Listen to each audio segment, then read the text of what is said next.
ਓਮ ਸ਼ਾਂਤੀ। ਅੱਜ ਸੁਣਦੇ ਹਾਂ 28 ਜੂਨ 2022 ਦੇ ਬਾਬਾ ਦੀ ਸਾਕਾਰ ਮਹਾਵਾਕ। ਬਾਬਾ ਬੋਲੇ, ਮਿੱਠੇ ਬੱਚੇ, ਤੁਸੀਂ ਬ੍ਰਹਮਾ ਮੁੱਖ ਵੰਸ਼ਾਵਲੀ ਬ੍ਰਾਹਮਣਾਂ ਨੂੰ ਬੇਹੱਦ ਦੇ ਬਾਪ ਤੋਂ 21 ਜਨਮਾਂ ਦਾ ਪੂਰਾ ਵਰਸਾ ਲੈਣ ਦੇ ਲਈ ਸ਼੍ਰੀਮਤ 'ਤੇ ਜ਼ਰੂਰ ਚੱਲਣਾ ਹੈ। ਪ੍ਰਸ਼ਨ ਹੈ, ਤੁਸੀਂ ਬੱਚੇ ਕਿਹੜੀ ਤਿਆਰੀ ਕਰ ਰਹੇ ਹੋ? ਤੁਹਾਡਾ ਪਲਾਨ ਕੀ ਹੈ? ਤੁਸੀਂ ਬੱਚੇ ਕਿਹੜੀ ਤਿਆਰੀ ਕਰ ਰਹੇ ਹੋ? ਤੁਹਾਡਾ ਪਲਾਨ ਕੀ ਹੈ? ਉੱਤਰ, ਤੁਸੀਂ ਅਮਰ ਲੋਕ ਵਿੱਚ ਜਾਣ ਦੇ ਲਈ ਤਿਆਰੀ ਕਰ ਰਹੇ ਹੋ। ਤੁਹਾਡਾ ਪਲਾਨ ਹੈ ਭਾਰਤ ਨੂੰ ਸਵਰਗ ਬਣਾਉਣ ਦਾ। ਤੁਸੀਂ ਆਪਣੇ ਤਨ ਮਨ ਧਨ ਨਾਲ ਇਸ ਭਾਰਤ ਨੂੰ ਸਵਰਗ ਬਣਾਉਣ ਦੀ ਸੇਵਾ ਵਿੱਚ ਲੱਗੇ ਹੋ। ਤੁਸੀਂ ਬਾਪ ਦੇ ਨਾਲ ਪੂਰੇ ਮਦਦਗਾਰ ਹੋ। ਅਹਿੰਸਾ ਦੇ ਬਲ ਤੋਂ ਤੁਹਾਡੀ ਨਈ ਰਾਜਧਾਨੀ ਸਥਾਪਨ ਹੋ ਰਹੀ ਹੈ। ਮਨੁੱਖਤਾ ਵਿਨਾਸ਼ ਦੇ ਲਈ ਪਲਾਨ ਬਣਾਉਂਦੇ ਰਹਿੰਦੇ ਨੇ। ਗੀਤ ਹੈ, ਮਾਤਾ ਓ ਮਾਤਾ ਤੂੰ ਸਭ ਦੀ ਭਾਗਯ ਵਿਧਾਤਾ। ਓਮ ਸ਼ਾਂਤੀ। ਇਹ ਮਹਿਮਾ ਕਿਸ ਦੀ ਸੁਣੀ? ਦੋ ਮਾਤਾਵਾਂ ਦੀ। ਇੱਕ ਤਾਂ ਬਾਪ ਦੀ ਮਹਿਮਾ ਹੁੰਦੀ ਹੈ, ਤੂੰ ਮਾਤ ਪਿਤਾ ਹਮ ਬਾਲਕ ਤੇਰੇ। ਨਿਰਾਕਾਰ ਦੀ ਅਜਿਹੀ ਮਹਿਮਾ ਹੁੰਦੀ ਹੈ, ਤੁਮ ਮਾਤ ਪਿਤਾ ਹਮ ਬਾਲਕ ਤੇਰੇ, ਕਿਉਂਕਿ ਪਤਾ ਹੈ ਅਗਰ ਉਹ ਪਿਤਾ ਹੈ ਤਾਂ ਮਾਤਾ ਵੀ ਜ਼ਰੂਰ ਹੋਵੇਗੀ। ਤੁਸੀਂ ਜਾਣਦੇ ਹੋ ਪਰਮ ਪਿਤਾ ਪਰਮਾਤਮਾ ਨੂੰ ਜਦੋਂ ਮਨੁੱਖ ਸ੍ਰਿਸ਼ਟੀ ਰਚਨੀ ਹੁੰਦੀ ਹੈ ਤਾਂ ਮਾਤਾ ਚਾਹੀਦੀ ਹੈ। ਬਾਪ ਨੂੰ ਆਉਣਾ ਹੀ ਹੈ ਕਿਸੇ ਸਾਧਾਰਨ ਤਨ ਵਿੱਚ। ਸ਼ਿਵ ਜਯੰਤੀ ਜਾਂ ਸ਼ਿਵਰਾਤਰੀ ਗਾਈ ਜਾਂਦੀ ਹੈ। ਜ਼ਰੂਰ ਪਰਮ ਪਿਤਾ ਪਰਮਾਤਮਾ ਅਵਤਾਰ ਲੈਂਦੇ ਨੇ। ਕਿਸ ਲਈ? ਨਵੀਂ ਰਚਨਾ ਰਚਣ ਦੇ ਲਈ, ਪੁਰਾਣੀ ਰਚਨਾ ਦਾ ਵਿਨਾਸ਼ ਕਰਨ ਦੇ ਲਈ। ਬ੍ਰਹਮਾ ਦੁਆਰਾ ਰਚਨਾ ਰਚਨੀ ਹੈ। ਲੌਕਿਕ ਬਾਪ ਵੀ ਹੱਦ ਦਾ ਬ੍ਰਹਮਾ ਹੈ। ਉਹ ਆਪਣੀ ਇਸਤਰੀ ਦੁਆਰਾ ਹੱਦ ਦੀ ਰਚਨਾ ਰਚਦੇ ਨੇ। ਉਹਨਾਂ ਨੂੰ ਬੱਚੇ ਹੀ ਮਾਤ ਪਿਤਾ ਕਹਿਣਗੇ, ਸਾਰੇ ਤਾਂ ਨਹੀਂ ਕਹਿਣਗੇ ਨਾ। ਤੁਸੀਂ ਮਾਤ ਪਿਤਾ ਹਮ ਬਾਲਕ ਤੇਰੇ, ਕਿਉਂਕਿ ਇਹ ਤਾਂ ਬਹੁਤ ਬੱਚਿਆਂ ਦਾ ਕੁਐਸਚਨ ਹੈ। ਪ੍ਰਜਾਪਿਤਾ ਬ੍ਰਹਮਾ ਨੂੰ ਢੇਰ ਬੱਚੇ ਨੇ। ਜ਼ਰੂਰ ਬ੍ਰਹਮਾ ਮੁੱਖ ਕਮਲ ਤੋਂ ਬ੍ਰਾਹਮਣ ਕੁਲ, ਬ੍ਰਾਹਮਣ ਵਰਨ ਬੇਹੱਦ ਦੇ ਬਾਪ ਨੇ ਰਚਿਆ ਹੋਏਗਾ। ਉਹਨਾਂ ਦੀ ਹੋਈ ਮੁੱਖ ਦੀ ਪਦਾਇਸ਼ ਦੂਜੇ ਮਾਂ-ਬਾਪ ਦੀ ਹੁੰਦੀ ਹੈ ਕੁੱਖ ਦੀ ਪਦਾਇਸ਼। ਉਹ ਇਹ ਮਹਿਮਾ ਕਰ ਨਹੀਂ ਸਕਣਗੇ। ਇਹ ਮਹਿਮਾ ਹੈ ਬੇਹੱਦ ਦੇ ਮਾਂ-ਬਾਪ ਦੀ। ਤੁਸੀਂ ਮਾਤ ਪਿਤਾ, ਤੁਸੀਂ ਆ ਕੇ ਸਾਨੂੰ ਆਪਣਾ ਬਣਾਇਆ। ਬਸ ਤੁਹਾਡੇ ਤੋਂ ਸਾਨੂੰ ਸਵਰਗ ਦੇ 21 ਜਨਮਾਂ ਦੇ ਸੁੱਖ ਘਨੇਰੇ ਮਿਲਦੇ ਨੇ। ਬ੍ਰਹਮਾ ਦੁਆਰਾ ਤੁਸੀਂ ਸ਼ਿਵ ਬਾਬਾ ਦੇ ਪੋਤਰੇ ਪੋਤਰੀਆਂ ਹੋ ਗਏ। ਬ੍ਰਹਮਾ ਦੀ ਮੁੱਖ ਵੰਸ਼ਾਵਲੀ ਜਗਦੰਬਾ ਸਰਸਵਤੀ ਬਣਦੀ ਹੈ। ਭਾਰਤ ਵਿੱਚ ਗਾਉਂਦੇ ਨੇ, ਤੂੰ ਮਾਤ ਪਿਤਾ ਹਮ ਬਾਲਕ ਤੇਰੇ। ਜ਼ਰੂਰ ਜਗਦੰਬਾ ਜਗਤ ਪਿਤਾ ਚਾਹੀਦਾ ਹੈ ਨਾ। ਉਹਨਾਂ ਦੇ ਮੂੰਹ ਦੁਆਰਾ ਤੁਸੀਂ ਧਰਮ ਦੇ ਬੱਚੇ ਬਣੇ ਹੋ। ਵਰਸਾ ਤੁਹਾਨੂੰ ਸ਼ਿਵ ਬਾਬਾ ਤੋਂ ਮਿਲਦਾ ਹੈ, ਇਸ ਬ੍ਰਹਮਾ ਤੋਂ ਨਹੀਂ। ਜਿਸ ਵਿੱਚ ਪ੍ਰਵੇਸ਼ ਹੋਇਆ ਇਸ ਨੂੰ ਮਾਂ ਕਿਹਾ ਜਾਂਦਾ ਹੈ। ਮਾਂ ਤੋਂ ਵਰਸਾ ਨਹੀਂ ਮਿਲਦਾ। ਵਰਸਾ ਸਦਾ ਬਾਪ ਤੋਂ ਮਿਲਦਾ ਹੈ। ਤੁਹਾਨੂੰ ਵੀ ਵਰਸਾ ਬੇਹੱਦ ਬੜੇ ਬਾਪ ਤੋਂ ਮਿਲ ਰਿਹਾ ਹੈ। ਭਗਤੀ ਮਾਰਗ ਵਿੱਚ ਜੋ ਗਾਇਨ ਹੁੰਦਾ ਆਇਆ, ਜ਼ਰੂਰ ਫਿਰ ਉਹਨਾਂ ਨੂੰ ਆਉਣਾ ਹੀ ਪਵੇ। ਬੱਚੇ ਬੜੇ ਸੁਖੀ ਨੇ। ਦੁੱਖ ਧਾਮ ਤੋਂ ਬਾਅਦ ਸੁੱਖ ਧਾਮ ਆਉਣਾ ਹੀ ਹੈ। ਸਤਿਯੁਗ ਵਿੱਚ ਸਤੋ ਪ੍ਰਧਾਨ ਸੁੱਖ, ਫਿਰ ਤ੍ਰੇਤਾ ਵਿੱਚ ਕੁਝ ਕਲਾ ਘੱਟ, 2 ਕਲਾ ਘੱਟ ਕਹਾਂਗੇ। ਦੁਆਪਰ ਕਲਯੁਗ ਵਿੱਚ ਉਸ ਤੋਂ ਵੀ ਘੱਟ ਹੁੰਦਾ ਜਾਂਦਾ ਹੈ। ਹੁਣ ਇਸ ਚੱਕਰ ਨੂੰ ਫਿਰਨਾ ਹੀ ਹੈ। ਬੱਚੇ ਜਾਣਦੇ ਨੇ ਬੇਹੱਦ ਦਾ ਬਾਪ ਹੀ ਸਵਰਗ ਦੀ ਰਚਨਾ ਰਚਦੇ ਨੇ। ਉਹਨਾਂ ਨੂੰ ਜ਼ਰੂਰ ਪਹਿਲੇ ਸੁੱਖਮ ਵਤਨ ਰਚਨਾ ਪਵੇ, ਕਿਉਂਕਿ ਬ੍ਰਹਮਾ ਤਾਂ ਜ਼ਰੂਰ ਚਾਹੀਦਾ ਹੈ। ਬ੍ਰਹਮਾ ਨੂੰ ਵੀ ਸ਼ਿਵ ਬਾਬਾ ਅਡੋਪਟ ਕਰਦੇ ਨੇ। ਕਹਿੰਦੇ ਨੇ ਤੁਸੀਂ ਮੇਰੇ ਹੋ। ਇਹ ਵੀ ਕਹਿੰਦੇ ਨੇ ਬਾਬਾ ਮੈਂ ਤੁਹਾਡਾ ਹਾਂ। ਬ੍ਰਹਮਾ ਵਲਦ ਸ਼ਿਵ ਹੋ ਗਿਆ। ਸ਼ਿਵ ਬਾਬਾ ਦੇ 3 ਬੱਚੇ, ਤਿੰਨਾਂ ਦੀ ਬਾਇਓਗ੍ਰਾਫੀ ਦੱਸਦੇ ਨੇ। ਇਹ ਵਿਅਕਤ ਬ੍ਰਹਮਾ ਫਿਰ ਅਵਿਅਕਤ ਬਣਦਾ ਹੈ। ਤੁਸੀਂ ਵੀ ਵਿਅਕਤ ਬ੍ਰਹਮਾ ਦੀ ਔਲਾਦ ਬਣਦੇ ਹੋ। ਇਹ ਬੜੀਆਂ ਗੂੜੀਆਂ ਗੱਲਾਂ ਨੇ। ਪਰਮ ਪਿਤਾ ਪਰਮਾਤਮਾ ਵਿਸ਼ਵ ਦਾ ਰਚਤਾ ਪਹਿਲਾ ਪਹਿਲਾ ਰਚਦਾ ਹੈ ਸਵਰਗ। ਬਾਪ ਤੋਂ ਵਰਸਾ ਸਵਰਗ ਦਾ ਮਿਲਣਾ ਚਾਹੀਦਾ ਹੈ। ਹਾਲੇ ਅਸੀਂ ਨਰਕ ਵਿੱਚ ਹਾਂ। ਵਰਸਾ ਤਾਂ ਉਦੋਂ ਦਿੱਤਾ ਹੋਵੇਗਾ ਜਦੋਂ ਸਾਨੂੰ ਰਚਿਆ ਹੋਵੇਗਾ। ਬਾਪ ਕਹਿੰਦੇ ਨੇ ਹਾਲੇ ਮੈਂ ਰਚ ਰਿਹਾ ਹਾਂ। 5000 ਵਰ੍ਹੇ ਪਹਿਲੇ ਮੈਂ ਐਵੇਂ ਹੀ ਆ ਕਿ ਬ੍ਰਹਮਾ ਦੁਆਰਾ ਬ੍ਰਾਹਮਣ ਕੁਲ ਨੂੰ ਰਚਿਆ ਸੀ। ਇਹ ਜੋ ਰੁਦਰ ਗਿਆਨ ਯੱਗ ਹੈ, ਇਸ ਦੀ ਬ੍ਰਾਹਮਣ ਹੀ ਸੰਭਾਲ ਕਰ ਸਕਦੇ ਨੇ। ਇਹ ਹੋਈ ਬ੍ਰਹਮਾ ਮੁੱਖ ਵੰਸ਼ਾਵਲੀ ਬ੍ਰਾਹਮਣ। ਉਹਨਾਂ ਬ੍ਰਾਹਮਣਾਂ ਨੂੰ ਕਹਾਂਗੇ ਕੁੱਖ ਵੰਸ਼ਾਵਲੀ ਬ੍ਰਾਹਮਣ। ਐਵੇਂ ਨਹੀਂ ਕਹਾਂਗੇ ਬ੍ਰਹਮਾ ਦੇ ਮੁੱਖ ਵੰਸ਼ਾਵਲੀ ਬ੍ਰਾਹਮਣ। ਹੁਣ ਤੁਸੀਂ ਬੱਚੇ ਹੋ ਬ੍ਰਹਮਾ ਦੇ ਮੁੱਖ ਵੰਸ਼ਾਵਲੀ। ਪਹਿਲੇ ਜ਼ਰੂਰ ਬ੍ਰਾਹਮਣ ਚਾਹੀਦੇ ਨੇ। ਬ੍ਰਾਹਮਣ ਕਿੱਥੋਂ ਕਨਵਰਟ ਕੀਤੇ? ਸ਼ੂਦਰ ਵਰਨ ਇੱਥੇ ਹੈ। ਤੁਸੀਂ ਬੱਚਿਆਂ ਨੂੰ ਹੁਣ ਬ੍ਰਾਹਮਣ ਵਰਨ ਵਿੱਚ ਲਿਆਂਦਾ। ਪੈਰ ਤੋਂ ਚੋਟੀ ਬ੍ਰਾਹਮਣ, ਬ੍ਰਾਹਮਣ ਤੋਂ ਦੇਵਤਾ ਬਣਨਾ ਹੈ। ਇਹ ਵਰਨ ਆਦਿ ਸਨਾਤਨ ਦੇਵੀ ਦੇਵਤਾ ਧਰਮ ਵਾਲਿਆਂ ਦੇ ਲਈ ਹੈ, ਹੋਰ ਧਰਮ ਵਾਲਿਆਂ ਦੇ ਲਈ ਵਰਨ ਨਹੀਂ ਨੇ। 21 ਜਨਮ ਤੁਸੀਂ ਦੇਵੀ ਦੇਵਤਾ ਵਰਨ ਵਿੱਚ ਰਹਿੰਦੇ ਹੋ। ਬ੍ਰਾਹਮਣ ਵਰਨ ਦਾ 1 ਜਨਮ ਜਾਂ 1.5 ਵੀ ਹੋ ਸਕਦਾ ਹੈ, ਕਿਉਂਕਿ ਜੋ ਬੱਚੇ ਸੰਸਕਾਰ ਲੈ ਸਰੀਰ ਛੱਡ ਚਲੇ ਜਾਂਦੇ ਨੇ ਫਿਰ ਆ ਕੇ ਗਿਆਨ ਲੈ ਸਕਦੇ ਨੇ। ਬਾਪ ਸਮਝਾਉਂਦੇ ਨੇ ਬੱਚੇ ਜੇਕਰ ਸਵਰਗ ਦਾ ਮਾਲਿਕ ਬਣਨਾ ਹੈ, ਪਵਿੱਤਰ ਜ਼ਰੂਰ ਬਣਨਾ ਹੈ। 63 ਜਨਮ ਤੁਸੀਂ ਗੋਤੇ ਖਾਂਦੇ ਹੋ। ਹੁਣ ਤੁਸੀਂ ਮਹਾ ਦੁੱਖ ਵਿੱਚ ਹੋ। ਸਾਰੇ ਭਾਰਤ ਦਾ ਕੁਐਸਚਨ ਹੈ ਨਾ। ਐਵੇਂ ਨਹੀਂ ਕਿ ਸਾਰਾ ਭਾਰਤ ਸੁਖੀ ਹੈ। ਭਾਰਤ ਵਿੱਚ ਧਨਵਾਨ ਬਹੁਤ ਨੇ। ਵੇਖੋ ਇੱਕ ਆਇਆ ਸੀ, ਭਾਵੇਂ ਕਰੋੜਪਤੀ ਸੀ, ਪਰ ਉਸ ਦੀਆਂ ਲੱਤਾਂ ਬਾਹਾਂ ਹੀ ਨਹੀਂ ਚਲਦੀਆਂ ਸੀ ਤਾਂ ਇਹ ਦੁੱਖ ਹੋ ਗਿਆ ਨਾ। ਦੁਨੀਆ ਵਿੱਚ ਇੱਕ ਵੀ ਦੁੱਖ ਵਾਲਾ ਹੈ ਤਾਂ ਇਸ ਨੂੰ ਦੁੱਖ ਧਾਮ ਹੀ ਕਹਾਂਗੇ। ਸਾਜੁਗ ਵਿੱਚ ਇੱਕ ਵੀ ਦੁਖੀ ਨਹੀਂ ਹੁੰਦਾ। ਭਾਰਤ ਸੁਖ ਧਾਮ ਸੀ। ਕਿਸਨੇ ਸਵਰਗ ਨੂੰ ਰਚਿਆ? ਬਾਪ ਨੇ। ਅਸੀਂ ਬੱਚੇ ਹੱਕਦਾਰ ਹਾਂ। 5000 ਵਰ੍ਹੇ ਪਹਿਲੇ ਵੀ ਅਸੀਂ ਸਵਰਗ ਵਿੱਚ ਜ਼ਰੂਰ ਸੀ। ਕਹਿੰਦੇ ਨੇ ਕ੍ਰਾਈਸਟ ਤੋਂ 3000 ਵਰ੍ਹੇ ਪਹਿਲੇ ਗੀਤਾ ਸੁਣਾਉਣ ਆਈ ਤਾਂ 5000 ਵਰ੍ਹੇ ਦਾ ਟਾਈਮ ਹੋਇਆ ਨਾ। 2000 ਵਰ੍ਹੇ ਕ੍ਰਾਈਸਟ, 2000 ਵਰ੍ਹੇ ਉਸ ਤੋਂ ਪਹਿਲਾਂ ਤਾਂ ਹੁਣ ਗੀਤਾ ਸੁਣਾਉਣ ਆਇਆ ਹੈ ਨਾ। ਬਰੋਬਰ ਦੇਵਤਾ ਧਰਮ ਵੀ ਪ੍ਰਾਇਲੋਪ ਹੈ। ਤੁਸੀਂ ਬੱਚੇ ਹੋ ਪਾਂਡਵ, ਜਿਨ੍ਹਾਂ ਦਾ ਸਹਾਇਕ ਹੈ ਗੀਤਾ ਦਾ ਭਗਵਾਨ, ਉਹ ਹੈ ਨਿਰਾਕਾਰ। ਸ਼ਾਸਤਰਾਂ ਵਿੱਚ ਹੈ ਰੁਦਰ ਗਿਆਨ ਯੱਗ, ਅਸਲ ਵਿੱਚ ਹੈ ਸ਼ਿਵਰਾਤਰੀ, ਸ਼ਿਵ ਜਯੰਤੀ। ਰੁਦਰ ਜਯੰਤੀ ਰੁਦਰ ਰਾਤਰੀ ਨਹੀਂ ਕਹਿ ਸਕਦੇ। ਸ਼ਿਵਰਾਤਰੀ ਕਿਉਂ ਕਹਿੰਦੇ ਨੇ? ਹੁਣ ਹੈ ਬੇਹੱਦ ਦੀ ਰਾਤ, ਘੁਰ ਹਨੇਰਾ ਹੈ ਨਾ। ਬਾਪ ਕਹਿੰਦੇ ਨੇ ਮੈਂ ਆਉਂਦਾ ਹਾਂ ਬੇਹੱਦ ਦੀ ਰਾਤ ਦੇ ਵਕਤ। ਹੁਣ ਦਿਨ ਹੋਣ ਵਾਲਾ ਹੈ। ਮੇਰਾ ਜਨਮ ਪ੍ਰਕਿਰਤਿਕ ਮਨੁੱਖਾਂ ਤਰ੍ਹਾਂ ਨਹੀਂ ਹੁੰਦਾ। ਕ੍ਰਿਸ਼ਨ ਨੇ ਤਾਂ ਮਾਂ ਦੇ ਗਰਭ ਮੈਲ ਤੋਂ ਜਨਮ ਲਿਆ। ਹੁਣ ਤੁਸੀਂ ਬੱਚੇ ਜਾਣਦੇ ਹੋ ਉਸ ਮਾਤ ਪਿਤਾ ਤੋਂ ਸਵਰਗ ਦੇ ਕਨੇਰੇ ਸੁੱਖ ਮਿਲ ਰਹੇ ਨੇ। ਦੁਨੀਆ ਤਾਂ ਜਾਣਦੀ ਨਹੀਂ ਸਵਰਗ ਨਰਕ ਕਿਸ ਚਿੜੀਆ ਦਾ ਨਾਂ ਹੈ। ਹੁਣ ਤੁਸੀਂ ਇੱਥੇ ਪੜ੍ਹਨ ਆਏ ਹੋ, ਸ਼੍ਰੀਮਤ ਤੇ ਚੱਲਦੇ ਹੋ। ਸ਼੍ਰੀਮਤ ਤੇ ਚੱਲਣ ਨਾਲ ਤੁਸੀਂ ਸਵਰਗ ਦੇ ਸ਼੍ਰੀ ਲਕਸ਼ਮੀ ਸ਼੍ਰੀ ਨਾਰਾਇਣ ਬੰਦੇ ਹੋ। ਸਾਜੁਗ ਦੇ ਮਾਲਿਕ ਹੋ। ਜ਼ਰੂਰ ਕਲਯੁਗ ਦੇ ਅੰਤ ਵਿੱਚ ਉਹਨਾਂ ਦਾ 84ਵਾਂ ਅੰਤਮ ਜਨਮ ਹੋਵੇਗਾ। ਉਦੋਂ ਰਾਜਯੋਗ ਸਿੱਖੇ ਹੋਣਗੇ। ਸਿਰਫ ਇੱਕ ਤਾਂ ਨਹੀਂ, ਸਾਰਾ ਸੂਰਜਵੰਸ਼ੀ ਘਰਾਨਾ ਰਾਜਯੋਗ ਸਿੱਖਦਾ ਹੈ, ਜੋ ਆ ਕੇ ਬੇਹੱਦ ਦੇ ਬਾਪ ਤੋਂ ਸੂਰਜਵੰਸ਼ੀ ਚੰਦਰਵੰਸ਼ੀ ਰਾਜ ਦਾ ਵਰਸਾ ਲੈ ਰਹੇ ਨੇ।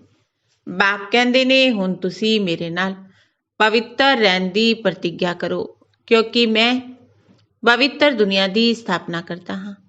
63 ਜਨਮ ਤੁਸੀਂ ਪਤਿਤ ਬੰਦੇ ਆਏ, ਇਸ ਲਈ ਦੁਖੀ ਹੋਏ ਹੋ। ਸਵਰਗ ਵਿੱਚ ਭਾਰਤ ਬਹੁਤ ਸੁਖੀ ਸੀ। ਇਹ ਭਾਰਤ ਜੋ ਕੋੜੀ ਤਰ੍ਹਾਂ ਹੈ ਫਿਰ ਹੀਰੇ ਵਾਂਗੂ ਬਣੇਗਾ। ਇਹ ਇੱਕ ਹੀ ਬਾਪ ਹੈ ਜੋ ਕਹਿੰਦੇ ਨੇ ਮੈਂ ਤੁਹਾਨੂੰ ਰਾਜਯੋਗ ਸਿਖਾਉਣ ਆਇਆ ਹਾਂ। ਬੇਹੱਦ ਦਾ ਬਾਪ ਕਹਿੰਦੇ ਨੇ ਤੁਸੀਂ ਇਸ ਅੰਤਿਮ ਜਨਮ ਪਵਿੱਤਰ ਬਣੋ। ਇਸ ਮਾਂ ਬਾਪ ਤੋਂ ਤੁਹਾਨੂੰ ਅੰਮ੍ਰਿਤ ਪੀਣਾ ਹੈ, ਵਿਸ਼ ਪੀਣਾ ਛੱਡਣਾ ਹੈ। ਕਾਮ ਚਿਤਾ ਤੋਂ ਉਤਰ ਗਿਆਨ ਚਿਤਾ ਤੇ ਬੈਠੋ। ਸ਼੍ਰੀਮਤ ਤੁਹਾਨੂੰ ਮਿਲਦੀ ਹੈ। ਜਿਨ੍ਹਾਂ ਨੂੰ ਵਰਸਾ ਲੈਣ ਦਾ ਨਿਸ਼ਚੈ ਨਹੀਂ, ਉਹ ਕਹਿੰਦੇ ਨੇ ਬਾਬਾ ਵਿਸ਼ ਛੱਡਣਾ ਤਾਂ ਬੜੀ ਮੁਸੀਬਤ ਹੈ। ਅਰੇ ਤੁਹਾਨੂੰ 21 ਜਨਮਾਂ ਦੇ ਲਈ ਸੁੱਖ ਦੀ ਪ੍ਰਾਪਤੀ ਹੁੰਦੀ ਹੈ, ਉਸ ਦੇ ਲਈ ਤੁਸੀਂ ਇਹ ਨਹੀਂ ਛੱਡ ਸਕਦੇ ਹੋ। ਭਗਤੀ ਜਪ ਤਪ ਆਦਿ ਕਰਨ ਨਾਲ ਹੱਦ ਦਾ ਸੁੱਖ ਮਿਲਦਾ ਹੈ। ਬੇਹੱਦ ਦਾ ਸੁੱਖ ਬੇਹੱਦ ਦੇ ਬਾਪ ਤੋਂ ਮਿਲਦਾ ਹੈ। ਬਾਪ ਕਹਿੰਦੇ ਨੇ ਮੈਂ ਸਾਧੂਆਂ ਦਾ ਵੀ ਉद्धार ਕਰਦਾ ਹਾਂ, ਕਿਉਂਕਿ ਸ਼੍ਰੀ ਬਾਬਾ ਨੂੰ ਨਾ ਜਾਣਨ ਦੇ ਕਾਰਨ ਸਦਗਤੀ ਨੂੰ ਕੋਈ ਵੀ ਨਹੀਂ ਪਾਉਂਦੇ। ਵਾਪਸ ਘਰ ਕੋਈ ਜਾ ਨਹੀਂ ਸਕਦਾ।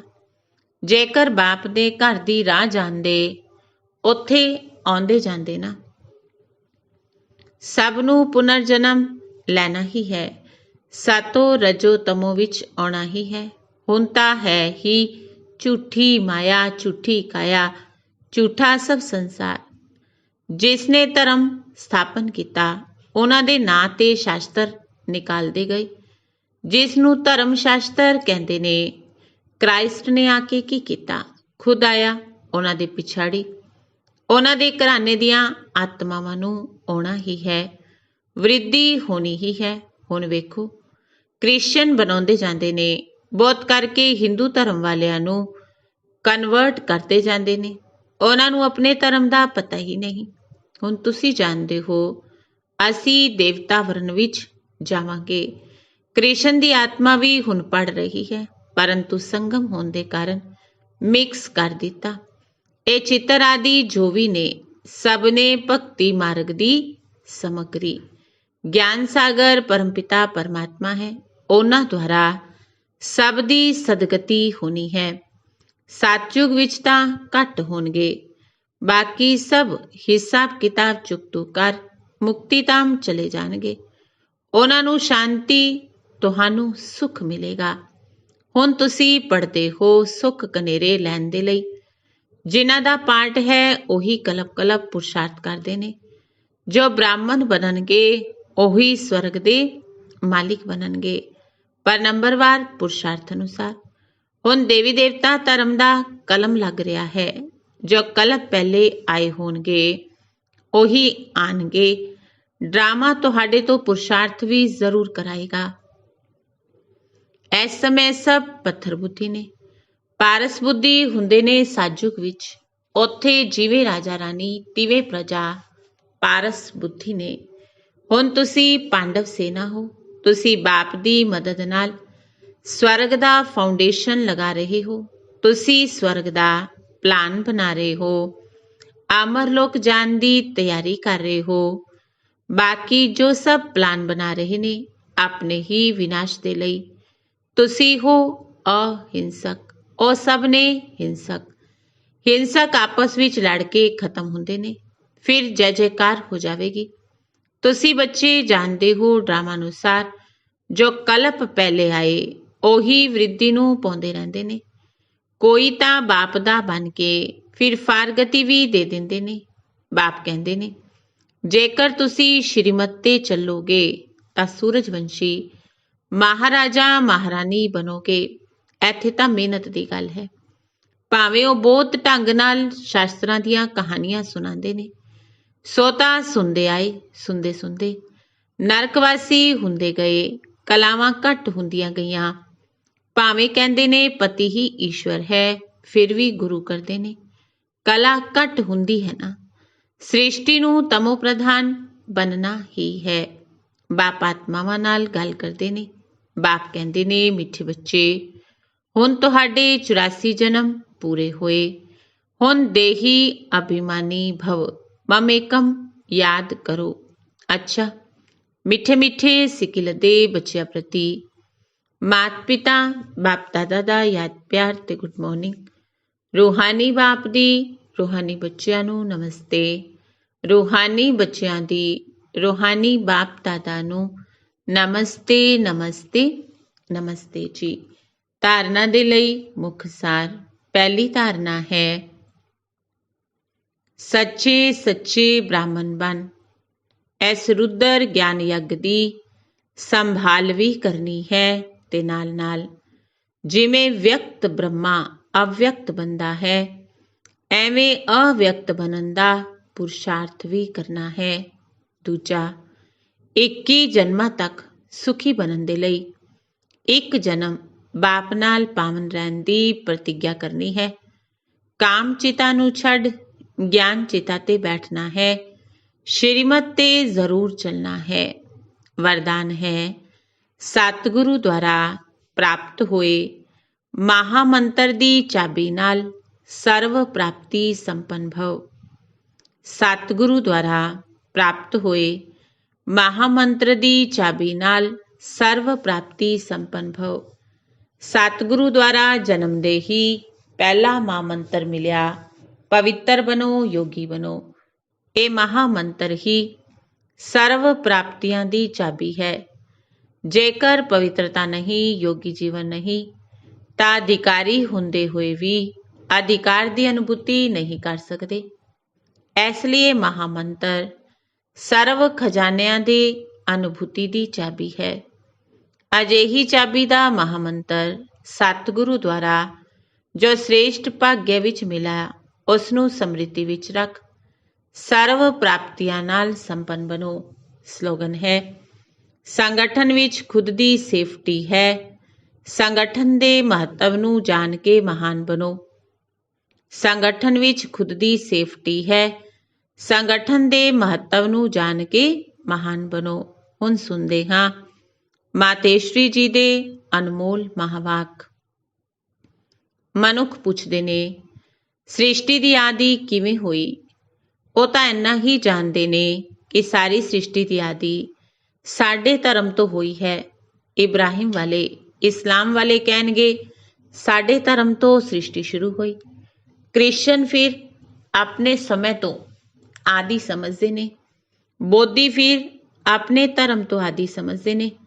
ਮੁਸਲਮਾਨ ਕਹਿਣਗੇ ਸਾਡੇ ਧਰਮ ਤੋਂ ਆਦਿ ਹੋਈ, ਤੇ ਭਾਰਤ ਵਾਸੀ ਆਪਣੇ ਧਰਮ ਤੋਂ ਆਦਿ ਸਮਝਦੇ ਨੇ। ਫਿਰ ਵਿਖਾਉਂਦੇ ਨੇ ਕਿ ਸ੍ਰਿਸ਼ਟੀ ਦੇ ਵਿੱਚ, ਆਦਿ ਵਿੱਚ ਆਦਮੀ ਕਿਵੇਂ ਬਣਾਏ ਗਏ। ਸ਼ੁਰੂ ਵਿੱਚ ਪਹਿਲਾਂ ਹੱਡੀਆਂ ਨਾਲ ਆਦਮੀ ਬਣਾਇਆ ਗਿਆ। ਫਿਰ ਐਵੇਂ ਵਿਖਾਉਂਦੇ ਨੇ ਪਹਿਲੇ ਹਵਾ ਸੀ, ਫਿਰ ਉਸ ਤੋਂ ਸਵਾਸ ਬਣਾਇਆ, ਫਿਰ ਲੰਗਸ ਬਣਾਏ, ਫਿਰ ਮਨੁੱਖ ਬਣਾਇਆ। ਐਵੇਂ ਹੀ ਪਹਿਲੇ ਆਦਮੀ ਬਣਿਆ, ਬਾਅਦ ਵਿੱਚ ਸਾਰੀ ਸ੍ਰਿਸ਼ਟੀ ਪੈਦਾ ਹੋਈ। ਹੁਣ ਇਹ ਨੇ ਮਨੁੱਖਾਂ ਦੀਆਂ ਸੁਣੀਆਂ ਸੁਣਾਈਆਂ ਗੱਲਾਂ, ਪਰ ਸਾਨੂੰ ਤਾਂ ਖੁਦ ਪਰਮਾਤਮਾ ਦੱਸ ਰਹੇ ਨੇ ਅਸਲ ਸ੍ਰਿਸ਼ਟੀ ਕਿਵੇਂ ਪੈਦਾ ਹੋਈ। ਅਸਲ ਵਿੱਚ ਪਰਮਾਤਮਾ ਤਾਂ ਅਨਾਦਿ ਹੈ, ਸ੍ਰਿਸ਼ਟੀ ਵੀ ਅਨਾਦਿ ਹੈ। ਉਸ ਅਨਾਦਿ ਸ੍ਰਿਸ਼ਟੀ ਦੀ ਆਦਿ ਪਰਮਾਤਮਾ ਦੁਆਰਾ ਹੀ ਹੋਈ ਹੈ। ਦੇਖੋ, ਗੀਤਾ ਵਿੱਚ ਹੈ ਭਗਵਾਨੋ ਵਾਚ, ਜਦੋਂ ਮੈਂ ਆਂਦਾ ਹਾਂ ਆਸੁਰੀ ਦੁਨੀਆ ਦਾ ਵਿਨਾਸ਼ ਕਰ, ਦੈਵੀ ਦੁਨੀਆ ਦੀ ਸਥਾਪਨਾ ਕਰਦਾ ਹਾਂ। ਮਤਲਬ ਕਲਯੁਗੀ ਤਮੋਗੁਣੀ ਅਪਵਿੱਤਰ ਆਤਮਾਵਾਂ ਨੂੰ ਪਵਿੱਤਰ ਬਣਾਉਂਦਾ ਹਾਂ। ਪਹਿਲੇ ਪਰਮਾਤਮਾ ਨੇ ਸ੍ਰਿਸ਼ਟੀ ਦੇ ਆਦਿ ਵਿੱਚ ਬ੍ਰਹਮਾ, ਵਿਸ਼ਨੂੰ, ਸ਼ੰਕਰ 3 ਰੂਪ ਰਚੇ। ਫਿਰ ਬ੍ਰਹਮਾ ਸਰਸਵਤੀ ਦੁਆਰਾ ਨਵੀਂ ਦੁਨੀਆ ਦੀ ਸਥਾਪਨਾ ਕੀਤੀ। ਗੋਇਆ ਸ੍ਰਿਸ਼ਟੀ ਦੀ ਆਦਿ ਬ੍ਰਹਮਾ ਤੋਂ ਹੋਈ। ਜਿਸ ਬ੍ਰਹਮਾ ਨੂੰ ਕ੍ਰਿਸ਼ਨ ਐਡਮ, ਸਰਸਵਤੀ ਈਵ ਕਹਿੰਦੇ ਨੇ। ਮੁਸਲਮ ਫਿਰ ਡਾਡਾ ਆਦਮ ਬੀਬੀ ਕਹਿੰਦੇ ਨੇ। ਹੁਣ ਅਸਲ ਵਿੱਚ ਇਹੀ ਸੱਚੀ ਗੱਲ ਹੈ, ਪਰੰਤੂ ਇਸ ਰਾਜ ਨੂੰ ਨਾ ਜਾਣਨ ਦੇ ਕਾਰਨ ਇੱਕ ਹੀ ਬ੍ਰਹਮਾ ਨੂੰ ਵੱਖ-ਵੱਖ ਨਾਮ ਦੇ ਦਿੱਤੇ। ਜਿਵੇਂ ਪਰਮਾਤਮਾ ਨੂੰ ਕੋਈ ਗੋਡ ਕਹਿੰਦੇ ਨੇ, ਕੋਈ ਅੱਲਾ ਕਹਿੰਦੇ ਨੇ, ਕੋਈ ਰੱਬ ਕਹਿੰਦੇ, ਪਰ ਪਰਮਾਤਮਾ ਤਾਂ ਇੱਕ ਹੀ ਠਹਿਰਿਆ ਨਾ। ਇਹ ਸਿਰਫ ਭਾਸ਼ਾ ਦਾ ਫਰਕ ਹੈ। ਅੱਛਾ, ਓਮ ਸ਼ਾਂਤੀ।